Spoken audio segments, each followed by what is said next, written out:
Bismillah,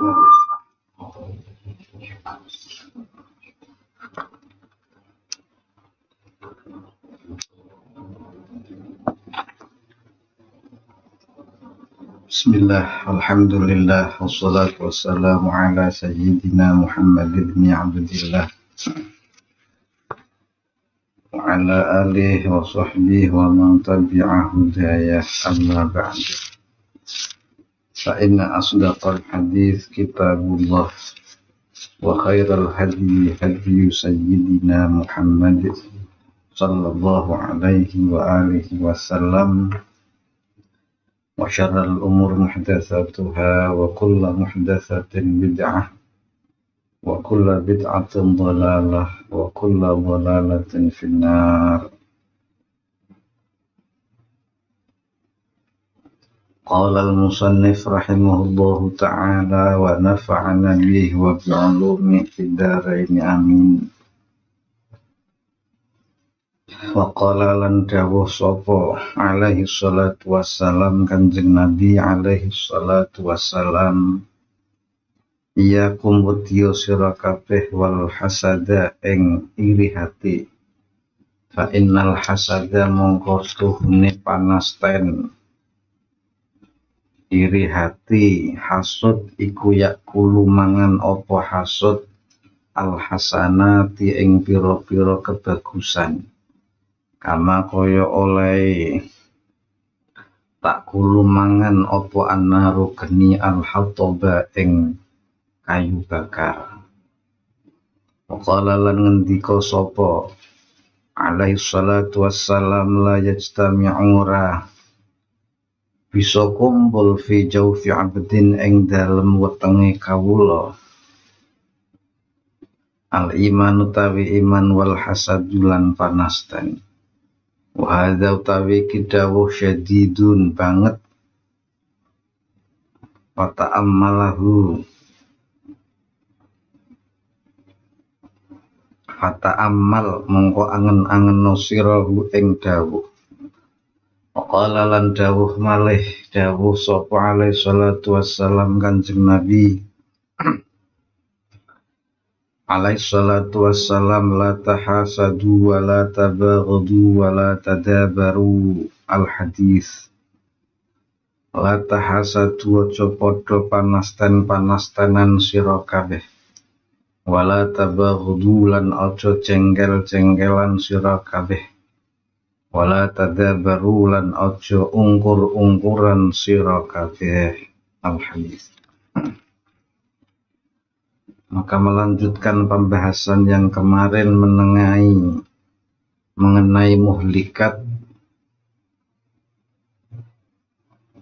yaitu sesuatu yang menghancurkan diri kita sendiri,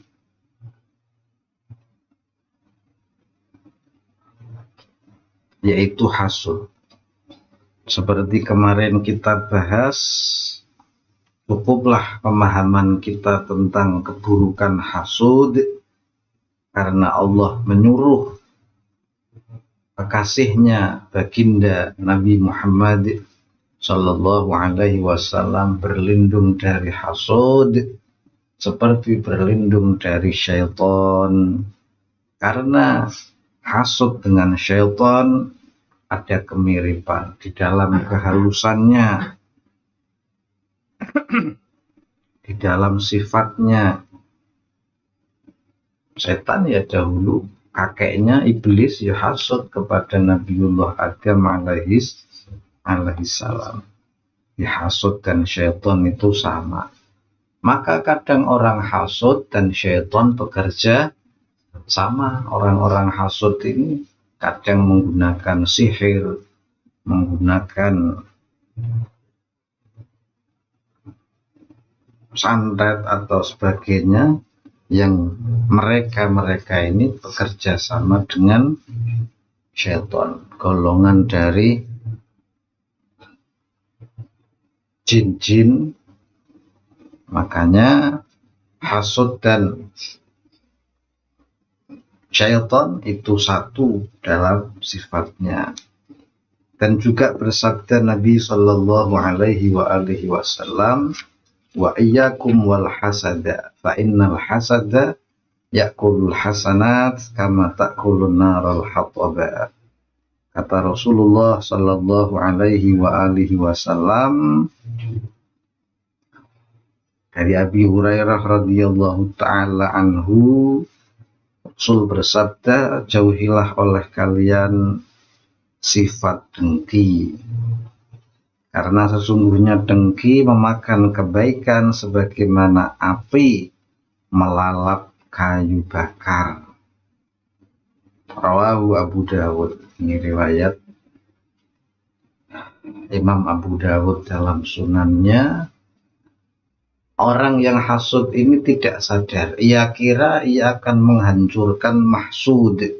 Mahsud itu orang yang dihasuti. Orang yang hasud namanya hasid. Makanya wa min syarri hasidin. Hasid mengira dia akan menghancurkan mahsud. Padahal dia menghancurkan dirinya sendiri. Dia hasud kepada tetangga yang kaya, yang banyak amalnya, lalu dia hendak membangkrutkannya. Sesungguhnya ia telah menyerang atau merugikan dirinya sendiri, karena seolah-olah ia menyulut api yang membakar dirinya sendiri. Tapi orang-orang yang jahil murakkab ketika hasud, seolah-olah mereka ini mengira menghancurkan mahsud. Maksud paham ya? Padahal dia menghancurkan dirinya sendiri. Karena tidak memiliki kepahaman, maka iyyakum wal hasada, jauhilah dari kalian hasud, iri, dengki.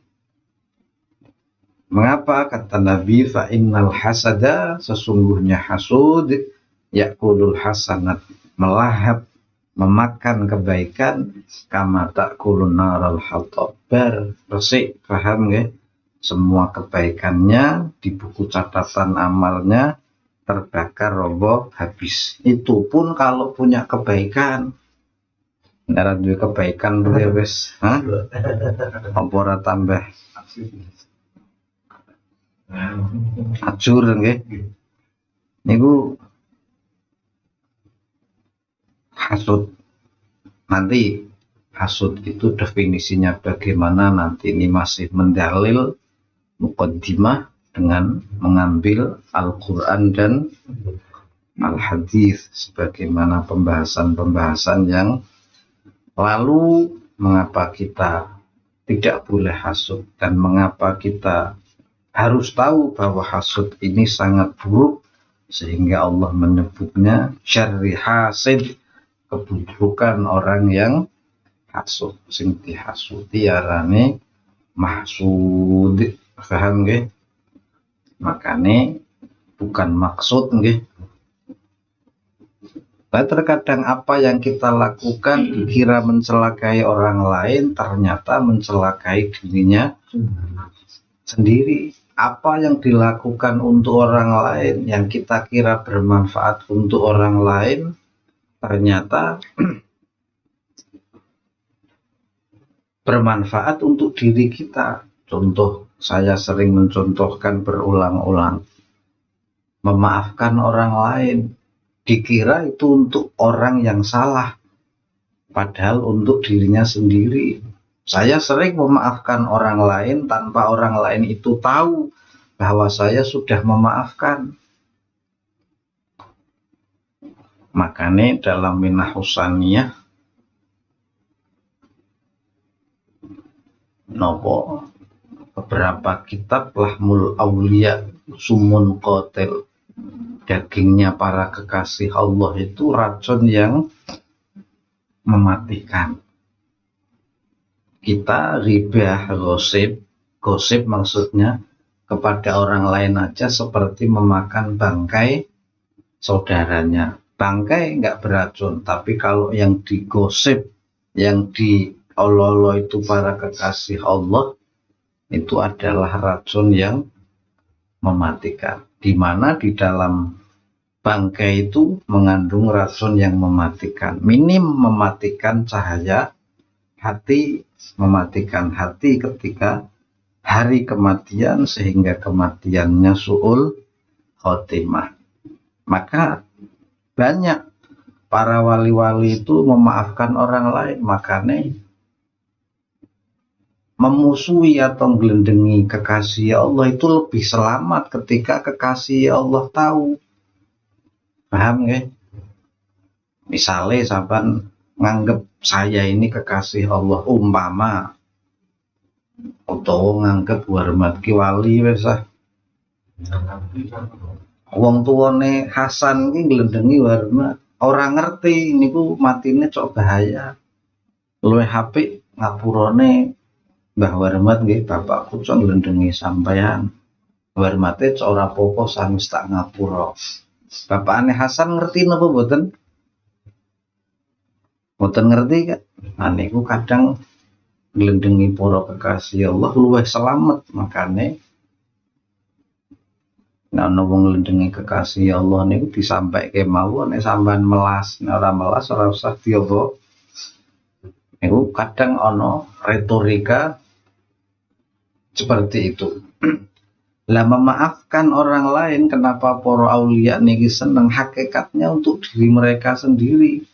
Karena Syekh Abdul Qadir mencapai derajat tinggi bukan karena ibadahnya, berarti ibadah sholatnya hebat, bukan karena ibadah puasanya, berarti puasanya hebat, bukan karena zuhudnya, berarti zuhudnya juga hebat, tetapi karena lapang dada dan dermawan. Ini kunci cepet di wali nggih. Lapang dada dan dermawan. Bloboh ojo medit. Kowe pengin dadi wali ora, Ndik? Pengin ora? Hah? Ya sing lapang dada dan bloboh, terutama blobohe karo Taufikur Rahman Abil dan Pak. Karo liyane bloboh karo aku kudune luweh apa? Bloboh. Mu pangeran demene para karo sampean. Nek karo wong liya medhit karo aku tambah medhit ya pangeran apa? Sengit nggih. Ora usah takok apa dalile. Engko nang bab medhit kakean apa? Kakean dalil. Kita membenci orang lain, dhewe nek temu atine lara. Kalau kita ketemu perutnya jadi melilit, perutnya jadi kram, sakit napa mboten? Maka jika ingin membebaskan dari rasa sakit, ya maafkan. Dan memaafkan itu kemerdekaan untuk diri kita. Dudu ngono. Amuh temen tak maafke, yo penak temen tak maafke, yo lorone tambah apa? Tambah parah. Wong aja jalan yang lebih tepat, melalui jalan yang lebih jauh, misalnya krono sengit karo wong lewat ngarep omahe be bugal mangkule mupeng lewat adoh nyoro ora uripe. Jadi makanya engkau belajar ilmu tentang apa istilahnya meditasi, entah itu yoga, entah itu prana, pokoknya ajar ilmu meditasi apa mesti bebaskanlah dirimu dari kebencian, maafkanlah orang-orang yang telah menyakitimu. Orang bisa menyakitinya terlalu nemen. Nemen bagaimana? Rasulullah melihat jantung pamannya Sayyidina Hamzah hilang, dibobok sangka kebenciane Hindun, pesen karo pembunuh bayaran narane sapa? Wahsy. Wahsy ini seorang budak yang lihai menombak, sehingga dalam peperangan mampu membunuh singa Allah dan pamannya Rasulullah. Dan Wahsy ini membunuh bukan karena benci, bukan karena dendam, tapi dia adalah menerima bayaran saja dari siapa? Hindun. Lalu ia membunuh Hamzah, jantungnya diambil, diserahkan kepada Hindun. Bagaimana engkau melihat seperti itu? Besoknya kok Wahsy datang kepada Rasulullah berbaiat. Priye rasane sampean? Hah? Melihat jasad pamannya yang sedemikian rupa bentuk jasadnya dalam kesyahidannya secara lahiriah mengenaskan apa mboten? Atau engkau ya itu nabi, atau engkau menjadi Sayyid Ali Zainal Abidin yang melihat ayahnya, adik-adiknya, keluarganya dibantai di Karbala, Sayyidina Husain, Ali Al-Asghar, dan anak-anak Imam Husain, dan wanita-wanitanya dihinakan. Kenapa Imam Ali Zainal Abidin bisa mencukupi kebutuhan para pembunuh ayahnya? Makanya keluarga yang membunuh Imam Husain bertanya kepada Imam Ali Zainal Abidin, wahai Imam Ali As-Sajjad, jadi nama anak Husain namanya Ali, nama ayah Husain namanya Ali, Ali bin Husain bin Ali. Itu sudah tradisi Arab seperti itu. Paham gitu? Kecuali nama Muhammad bin Abdullah. Dan nama Muhammad itu walaupun orang-orang sudah tahu Nabi Musa, Nabi Adam, mereka tidak memberi nama anaknya dengan Muhammad. Begitu terjaganya nama Muhammad. Nama Abdullah sebelum zaman Nabi wis akeh. Bapakane Kanjeng Nabi bi Abdullah, paham nggih? Orang-orang Mekah sudah menyembah Allah, cuman mereka menyekutukan Allah. Ada sesembahan selain Allah. Nah nyatane akeh wong kafir arane Abdullah nggih, itu jadi sangka mereka nggak kenal Allah. Ya tahu Allah itu Tuhan yang perkasa, duwe bojo mek kesepian arane Alatta. Paham nggih? Nanti sing Tuhan top ki Allah diwe bojo persembahan mek ngeudan ngei rezeki diwe story bojo arane sapa? Alatta. Jadi Allah karo apa? Alatta. Lanangnya Allah wadah ya apa? Paham maksudnya nggih? Ono Uzza, ono Manat, Hubal dan sebagainya. Tapi mereka tahu Allah itu apa? Tuhan. Tapi nama Muhammad begitu terjaga, begitu Nabi Muhammad lahir, nama Muhammad baru viral, masyhur di penjuru dunia nggih. Kok aku bicara nama ya asal cerita apa? Hah? Nah, sama orang-orang terdahulu biasa Ali bin Husain bin Ali nggih, Ahmad bin Muhammad bin Ahmad niku biasa. Tapi nek sampean ngawur konangan hebate kok misalnya Warmat ngarang Warmat bin Muhammad bin Ahmad bin Ali bin Muhammad bin Ali Al-Hadid atau misalnya mesti konangan asale urutane katoke bola-bali ono apa ono rumuse, paham nggih? Mesti terkonang sampean ngene sedang nggih. Ngarang bae Hasan bin Husain bin Ali bin Muhammad bin Ali bin Husain bin Yahya mesti konangan kowe sak. Urutane salah iramane iki. Lagu ngono ketukane bar dudu remi dudu. Lagu ini kan kaya ngoten, hanya beberapa not diulang-ulang saja. Tapi ini ahli musik urutannya keliru ngerti ora, Mas? Hah? Oh kunci sebuno gampang, kunci gitar iki yo C D E F G A B bali meneh C 8. Tak apalke seminggu 8 dina nyang wis pinter gitar khayalane nggih. Ternyata sing angel ngurusne F C G D G F C G D G kok keliru bar F D kupinge kerasa salah kae wong. Niku ilmu musik kuwi kaya ngoten, ilmu nasab orang yang ahli nasab tahu. Jumburi ngarang ya, Jumburi bin Ali bin Muhammad bin Ali bin Muhammad bin Ali bin Muhammad bin Ali bin Muhammad sallallahu alaihi wasallam ngawur kae. Ngerti ana ilmune, hak samping menggunakan apa? Feeling dan insting ya, yang tajam. Zauk istilah wong sing biasa ahli musik ya, zauknya zauk itu insting ya. Zauqiyahnya orang yang ahli baca kitab ya instingnya jalan. Minal jinnata wan nasalah ison salah wis pokoke salah mangku pengura penak. Paham nggih? Niku sebuah apa? Contoh. semua bakal dadi apa feelinge kaya ngoten. Nah, sama ketika di ngarang nasab di Sayyidina Ali bin Husain bin Ali. Sayyidina Ali ditanya, wahai Ali ibnul Husain, engkau tahu kamilah yang membantai ayahmu, tapi kenapa engkau menyantuni kami, menghidupi kami? Kata Imam Ali ibnul Husain, jawab beliau, itulah akhlak kalian. Dan inilah akhlak ahli kami, tidak ikut buruk seperti kalian. Sampean dihasuti wong melu hasud, ya kobong bareng. Paham nggih? Sama, memaafkan orang lain itu menjadikan merdeka, apa betul?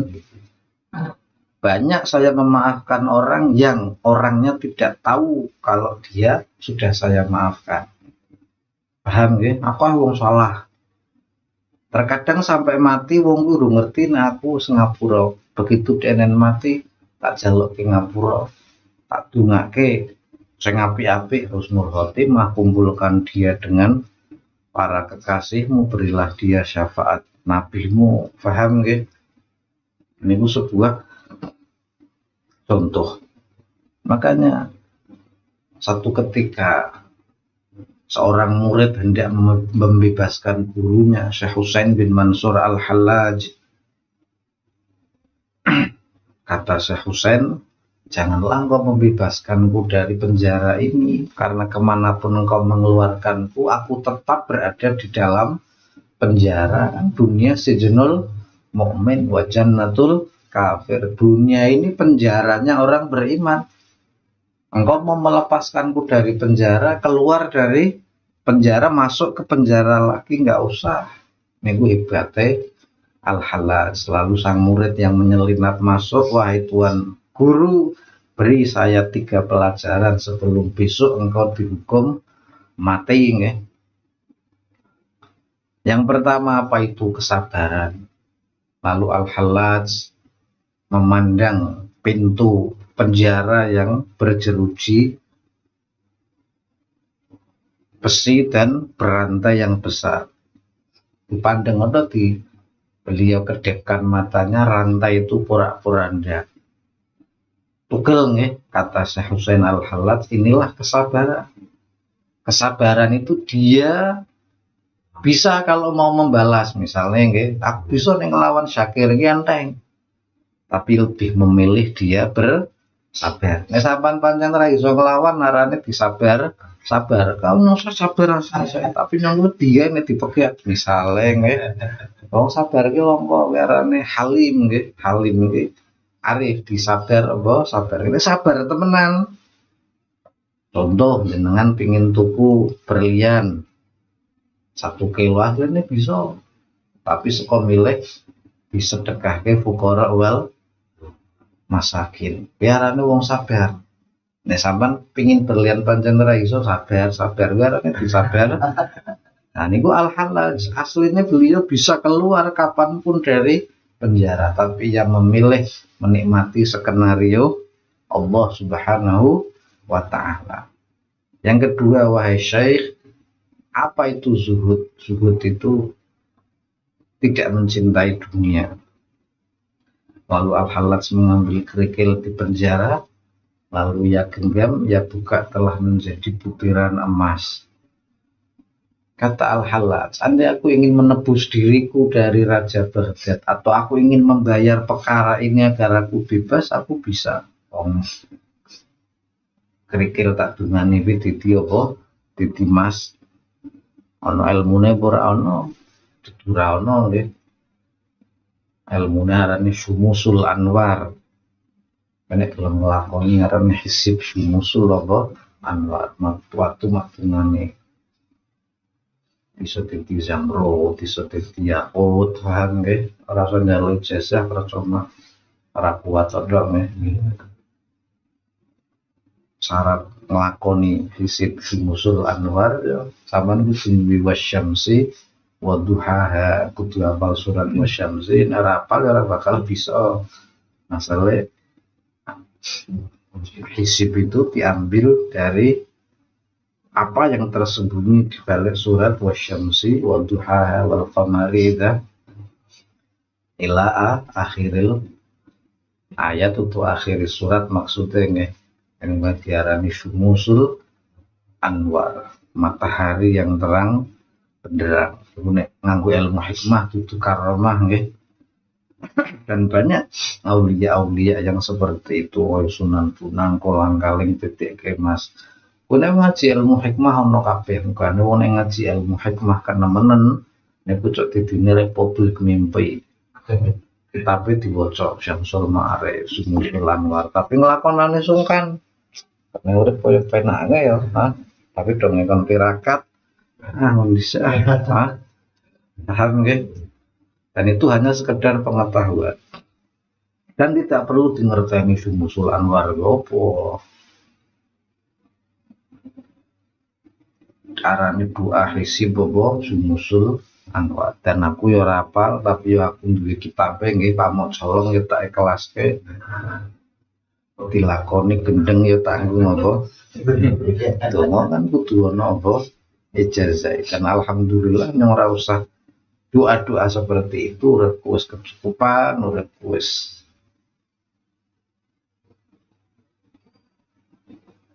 ora kekurangan nggih. Niku hanya sebuah contoh. Mungkin dengan doa orang ngerti al-halat itu batu itu menjadi bongkahan emas. Biasa seperti itu. Imam Abdul Hasan Asyadzili pernah mengamankan buronan penjahat di kota Mesir. Setelah konangan, rumahnya Imam Abdul Hasan Asyadzili digerebek oleh prajurit. Lalu Imam Hasan keluar. Apa yang kalian kehendaki dari buronan ini? Ya akan kami tahan wahai Imam karena ia berlindung di rumahmu. Berapa jika ia mau ditebus? Ya setengah kilo emas baru kita bebaskan. Kalau mau menebus perkara cabut berkas setengah kilo emas. Maka ia panggil buronan itu. Wahai buronan, keluar dari rumahnya Imam Hasan, kencingi batu itu, watune gedune saopo gampang sak semene wis watune nggih kira-kira 5 kilo apa kencingilah batu itu, batu semene kayak gampang penguyui saya serampung dadi emas.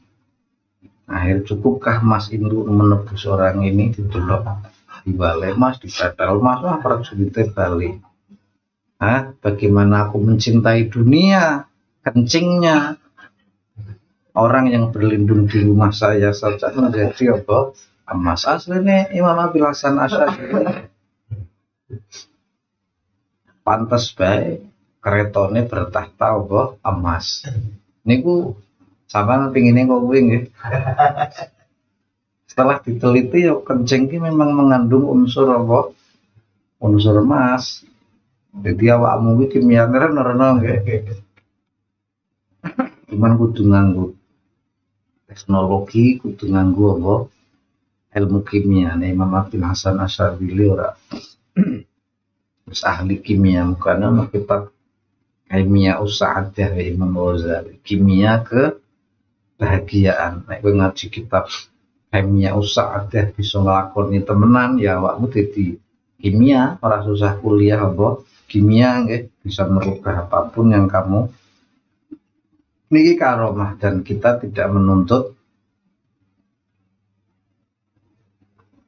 karomah kepada Allah. Kun thalibal istiqamah wala takun thalibal karomah. Hendaklah engkau menuntut dirimu istiqomah, jangan menuntut Allah memberi karomah-karomah. Nah ini sing aran zuhud itu seperti ini. Andai saya ingin kaya raya, mudah kan? Tetapi saya memilih hidup di balik penjara seperti ini. Nengondi kan butuh zuhud pancen terpaksa. Rasulullah Gunung Uhud di titik kemas bisa ora? Tapi memilih hidup ala kadarnya. Beliau hidup sebagaimana mestinya manusia biasa, paham nggih? Beliau masa mudanya bekerja, berdagang, Padahal yo bisa andekan gunung Uhud dijadikan emas nih. Ini sebuah contoh saja. Yang ketiga, apa artinya lapang dada wahai Tuan Guru? Wali-wali top ini kuncinya lapang dada dan dermawan. Lapang dada itu apa wahai Tuan Guru? Pulanglah akan aku ajarkan ketika engkau tidur. Mulai murid ini terus mulai saya nyoro aja kondangan prajurit Pak membebaskan gurunya Pak Jaminggat. Lalu ia pulang karena lelahnya menyelinap ke balik penjara. Saya kekeselan, saya tertidurlah ia. Lalu ia melihat kiamat sudah terjadi. Yaumul ardi utawa yaum hari Yaumuddin, hari pembalasan telah digelar. Dan ada pengumuman, wahai penghuni mahsyar, siapapun yang membenci Syekh Husain bin Mansur Al-Hallaj, masuklah ia ke neraka. Walaupun ia alim ahli ibadah, hafal Quran, hafal hadis ribuan. Siapapun yang mencintai Al-Hallaj, masuklah surga, walau ia orang yang dungu dan bodoh. Tiba-tiba dari kerumunan ribuan manusia yang masih pusing memikirkan dosa-dosanya, Al-Hallaj maju ke depan dan berdoa, ya Allah, hukumlah manusia berdasar amal mereka masing-masing. Jangan hukum berdasar cinta dan benci kepadaku. Lalu ia menoleh kepada si murid itu tadi, inilah yang namanya lapang dada. Keliling muridnya, paham gak? Padahal nek kok utop perahung boy goro-goro sengit nyong kowe kan hafal Quran boy. Paham maksudnya nggih? Tas ini yang namanya apa? Lapang dada. Pemaaf itu bukan untuk Syekh Husainnya, tapi bukan untuk orang yang dimaafkan maksudnya gitu, tapi itu untuk kemuliaannya Syekh Husain Al-Hallaj sendiri. Jadi diulang nang jero apa? Mimpi sing loro tentang sabar zuhud diulang face to face hadapan nggih. Ilmu tentang lapang dada pulang saja aku ajarkan di dalam apa mimpi mumbuno Ahmad murak-marik rang genah wong pusing swarga neraka. Wahai pembenci Al-Hallaj, masuklah ke neraka. Wahai pecinta Al-Hallaj, masuklah surga. Maka Al-Hallaj maju ke depan bersimpuh lalu berdoa, ya Allah, hukumlah manusia dengan amal mereka, bukan berdasar cinta dan benci kepadaku. Lalu ia menoleh si murid itu, inilah yang namanya lapang dada. Lalu murid pun melek, ternyata subuh, waktu pagi, hari itulah eksekusi martil sufi Syekh Husain bin Mansur Al-Hallaj Al-Baghdadi dihukum apa? Penggal nih, pasti penggal, diharamkan dikubur karena dianggap kafir, dianggap sindik, orang itu dikubur nang Baghdad, tubuhnya dibakar, abunya dibuang ke sungai. Ngeri ora? Kuburannya bu ngendi? Niku nasib orang yang tergila-gila mencintai Allah nih. Jika memang mencintaimu hanya dengan ruhku, ya, ambillah ruhku nih. Ternyata jasadnya hancur temenan diobong, paham nih? Karena fatwa nih ulama-ulama penjilat saat itu DNNG haram dikubur nang kuburan wong Islam karena telah keluar dari Islam. Sama sih difitnah tukang nipu tuh wis pusing. Al-Hallaj difitnah kafir sindik murtad, paham nggih? Dan dia tersenyum saja memerdekakan dirinya sendiri. Penderitaanmu karo para kekasih Allah wi ono sakuku irenge beraknya. Kok bisa nek kowe nyalai wong salah wis kenemenan ya ora bakal tak apa. Nah, semakin engkau membenci orang itu, semakin rasa sakit napa mboten.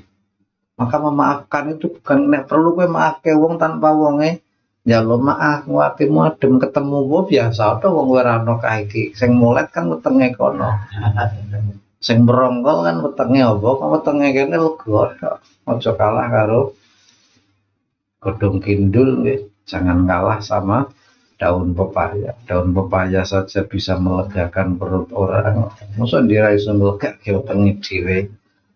Nek wetengmu pengin lega, maafkanlah. Paham nggih? Memaafkan itu bukan berarti yang hukum tidak berjalan nggih. Aku tak karo akeh mat ya tak ngapura berarti ora nyaur, paham nggih? Tak ngapura kowe iso nyaur maksudnya tapi tetap apa?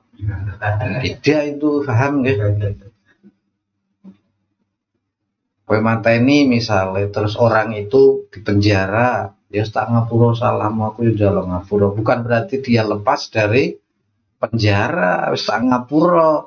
Ya tapi proses hukum ya tetap berjalan sesuai apa hukum menghukum dudu kekuasaanku bukan ranahku wilayah jaksa hakim dan polisi paham ya urutannya ya wilayah polisi kejaksaan kepolisian kejaksaan dan kehakiman pas kedarung bukan brios nang penjara mau sikap ngapura-ngapuronan ora masalah banyak pembunuh dimaafkan oleh keluarganya di pengadilan itu tetap dihukum napa mboten karena berbeda antara memberi maaf dan vonis hukum nggih ngapura Pak Hakim hanya sekedar meringankan itu pun tergantung keyakinan hakim aslinya dihukum mati akhirnya seumur hidup paham nggih aslinya dihukum 15 tahun jadi 14 tahun mending napa mboten oh ada asli.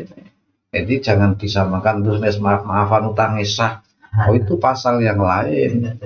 Maksudnya, ya salahmu tak ngapura nganti amene rung iso nyaur. Tapi yo tetep kewajiban apa? Orang harus maaf-maafkan yang lunas. Ya penak temen kok kuwi. Pasalnya apa? Berbeda dan sejing ya. Nah, ini orang yang memaafkan lapang dada itu sebenarnya untuk dirinya apa sendiri. Kalau seorang sufi besar di India Pir Wilayat Han dia punya adik Nur Hayati Han saat perang dunia II adiknya itu sebagai wartawan dan juga intelijen. Ada perang dunia II nyamar jadi penyiar radio dan Pir Wilayat Han juga ikut dalam sepuh sufi India ini. Lalu ia dan adiknya Nur Wilayat Han ini tertangkap. Yang nangkap tentara Inggris atau sekutu Perancis.